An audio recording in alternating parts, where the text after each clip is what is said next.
OK, la dernière leçon pour cette unité, c'est 1.5 sur la probabilité. La probabilité est une façon de mesurer les chances qu'un événement se produise. En météorologie, les chances qu'il pleuve peuvent s'exprimer par une probabilité.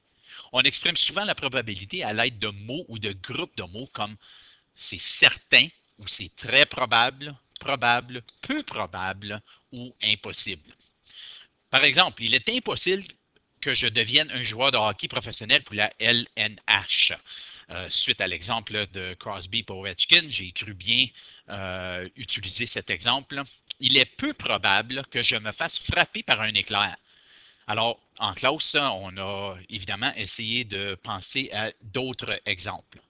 On peut aussi employer des nombres. La probabilité d'un événement impossible, c'est 0, puis la probabilité d'un événement certain, c'est 1. Alors, la plage entre 0 et 1 est exprimée en nombre décimal. On peut aussi exprimer la probabilité sous la forme de fraction et de pourcentage. Alors, impossible, c'est 0% de chance. Certain, c'est 100% de chance. On peut aussi utiliser 20% ou 1 cinquième, 50% ou 1 demi, ainsi que toutes les autres fractions qui sont comprises à l'intérieur ici. Alors, l'exemple 1. En 2011, 74% des Canadiens possédaient des téléphones cellulaires. En France, 90,8% de la population possédait un téléphone cellulaire. Supposons que tu marches dans une rue de Toronto ou de Paris. Dans laquelle des deux villes as-tu le plus de chances de voir des gens utiliser des téléphones cellulaires? Bien, ça devrait être évident qu'avec 90,8, les chances sont que tu vas voir quelqu'un plutôt en France. Cependant, si la population avait été différente, même avec ce plus grand pourcentage, faut le calculer avec la population.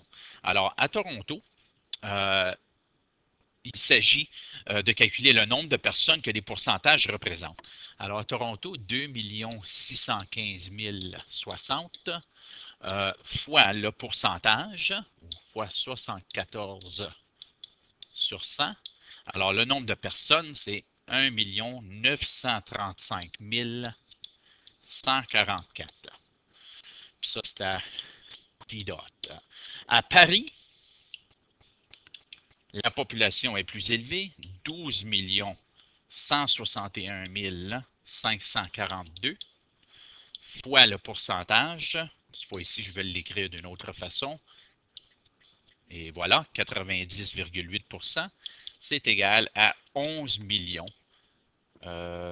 42 680. Alors, la population la plus élevée, c'est le 11 millions. Il est fort probable qu'on verra des personnes de Paris avec un téléphone cellulaire car un très grand nombre de la population en possède. Maintenant, la probabilité théorique. La probabilité théorique, c'est le nombre qu'on affecte à la probabilité qu'un événement se produise. On détermine cette probabilité en analysant tous les résultats possibles. Alors, l'exemple 2, on tire une carte au hasard d'un jeu de cartes standard. Quelle est la probabilité théorique de tirer un roi? Bien, un jeu standard contient 52 cartes, puis toutes les cartes ont des chances égales d'être tirées. Seulement 4 cartes représentent des rois. Alors, la probabilité dans ce cas ici, ça serait 4 chances sur 52.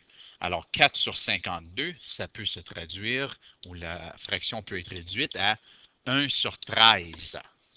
Et voilà. Dans le roulement d'un dé, oh, excusez, puis ça, 1 sur 13, c'est 0,08 ou 8% de chance de tirer un roi. Dans le roulement d'un dé, il est équiprobable de rouler n'importe quel chiffre de 1 à 6. En d'autres mots, les chiffres ont la même probabilité d'être roulés.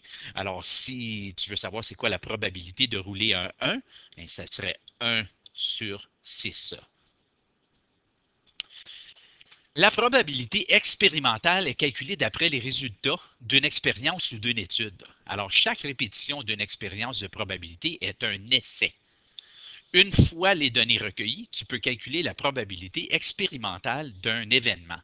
Alors, la probabilité expérimentale, c'est la fréquence de l'événement divisé par le nombre total d'essais. Alors, essayons ici l'exemple 3. Mélanie a lancé une pièce de monnaie 50 fois et elle a noté les résultats dans une table de valeurs ou un tableau des effectifs. Alors, le résultat que ça a tombé à face, le dénombrement, on fait tout simplement mettre des lignes comme ceci, on les croise une fois qu'on en a 5, on le fait ici, puis le chiffre, quand on compte ceci, ça me donne 22. Alors, le montant de fois que ça a tombé sur pile était 28.